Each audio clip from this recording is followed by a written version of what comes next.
welcome back. Our next guest is a woman we could talk about and explain what she does, but rather than that, we are going to show you, because one clip is worth 38 words. So here is Robin Strasser as Dorian Lord on One Life to Live. Let's face it, the woman just isn't good enough for you. You are exquisite, darling. You are truly exquisite. You call Judith selfish. My dear, never in the annals of recorded time has there been a woman more wrapped up in herself than Dorian Lord. How dare you say that to me? Oh, boy, how dare you deny it? I spent every waking minute of that marriage ducking under the storm. And what did I ever get out of it from you but a migraine and an ulcer? You ingrate.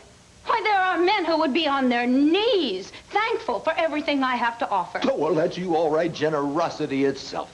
Are you forgetting how hard I worked to get you elected as governor? Oh, yes. You helped me so much I had to resign. Yes, but you never would have been elected if it weren't for me. Oh, what good is the brass ring if you have to give it back? At least you held it in your hand for a moment. Dorian, I didn't even make it to the inaugural ball. Don't you remember? How could I forget?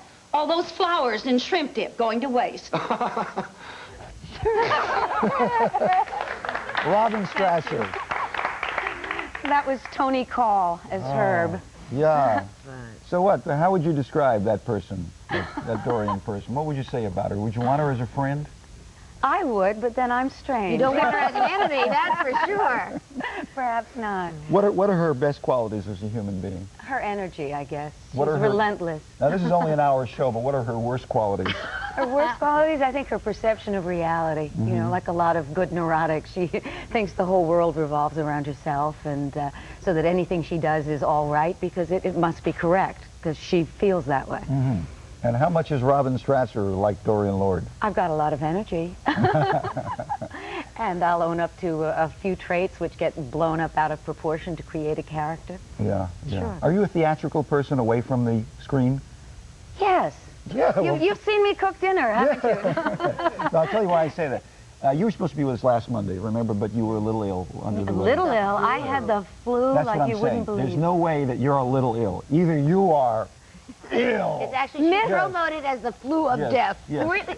But Patty, miss a show, right? We'd rather cut off an arm. true. If you miss a show, you're dying. And How long did the anxiety attack last when you decided to finally call and say, I can't do it, I'm really sick? Oh, I woke up your people at 11:30 at night. I said, I'm really not going to make The it. truth is, we thought that you were going to play golf or something that morning. And Yeah, that's why sure. No. Sure. You're so mean. No, not at all. All right, here it is. It's Sunday night, 11:30.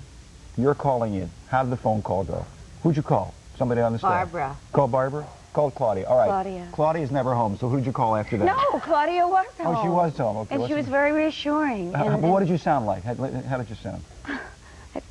I've got the flu and I'm not... What do you mean? Got the flu, you want to hear? Now I feel like I'm back in 6th grade saying I didn't do my homework assignment because I had the flu and I couldn't make it. You're embarrassing me. I look like a terrible actress in Los Angeles. Please, give me a break. Are you this mean to everyone? No, there's a point I want to make. There's an end to What? this thing. Claudia said that you were so moving that she sent $50 to your favorite charity. After your phone call. No, but Patty and I were saying, you know, when you have the flu, there isn't a woman alive, right? You're dying. You're just, you know, but somewhere in the back of your head, you're going, boy, am I going to lose weight after this? This is worth 2-3 pounds, right? Tell the truth. It's true. And you're sitting say, come on, stomach flu. Come on, stomach flu. Huh? Oh, it's, I used to wish for it once in a while. Really? When you need to lose 5 pounds? When I didn't want to do something, but I didn't have the guts to say so, and I wanted to legitimize it, I would really pray to be sick. Oh, it's terrible. I'm cured now, doctor. Now, why are you here? You're in New York usually. Yes, You the shoot show your is taped in New York. I have a 2-week vacation, and my boyfriend David Beecroft is out here, and I joined him, and having a wonderful time on the beach. Oh, the weather's He got sick gorgeous first. now. The weather is beautiful. Yeah. Good, I'm beautiful. Now, shall we say Rachel? Can we mention Rachel Sure, here? I was on Another World. That was the first soap that I did. I loved it so. I watched It was a every good day. show. Rachel and Amazing. Mac and Rachel. I loved it. I really did. I noticed that you produced off-Broadway Galileo.